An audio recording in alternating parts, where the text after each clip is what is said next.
Ukrainian President Volodymyr Zelensky left Washington last week with a dire warning that Russia is counting on losing U.S. support to win its war against his country.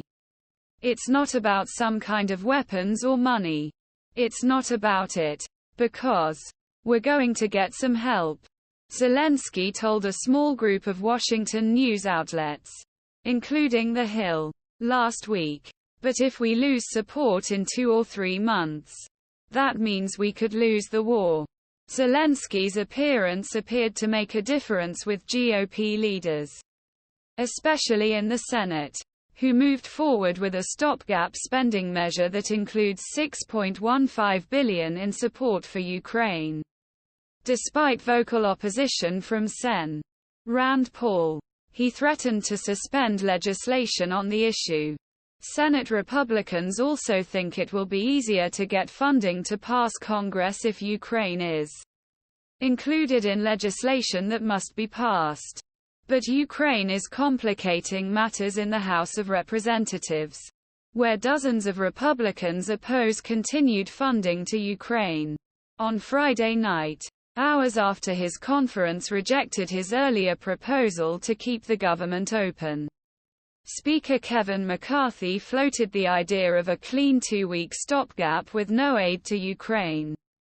I think if we had a clean resolution that didn't have Ukraine on it, we could probably get it done, McCarthy said when asked about a clean go-ahead resolution after Friday's lengthy GOP conference meeting. I think if the Senate puts Ukraine in there and focuses Ukraine on America, I think that could cause real problems. McCarthy's comments underscore the importance Ukraine aid now assumes in the fight for closure. There are signs this week that opposition to funding for Ukraine is growing in the House GOP. In a series of votes Wednesday, a majority of GOP House lawmakers rejected efforts to reduce funding Ukraine by voting for 3 amendments: the Pentagon appropriations bill that would restrict Washington's financial support Kiev. But on Thursday night, more than half of Republicans in the House voted against $300 million in aid to Ukraine. The aid was approved by a vote of 311 to 117. McCarthy removed aid from defense bill at last minute so that bill could move to a GOP-only vote, while also separately passing on Ukraine financing at Democrats' expense. During his visit last week, Zelensky said he believed McCarthy supported Ukraine but understood the process faced challenges, saying it would not be simple.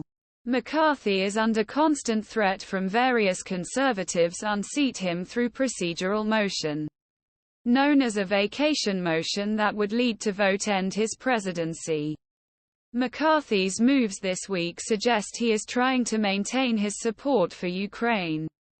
But even before introducing measure to release Ukraine on Friday night, he had insisted that the issue should be left out of interim measure and addressed as an issue on its own. Complement. Rep. Patrick McHenry, a McCarthy ally who has repeatedly supported Kiev in House votes, criticized the DC's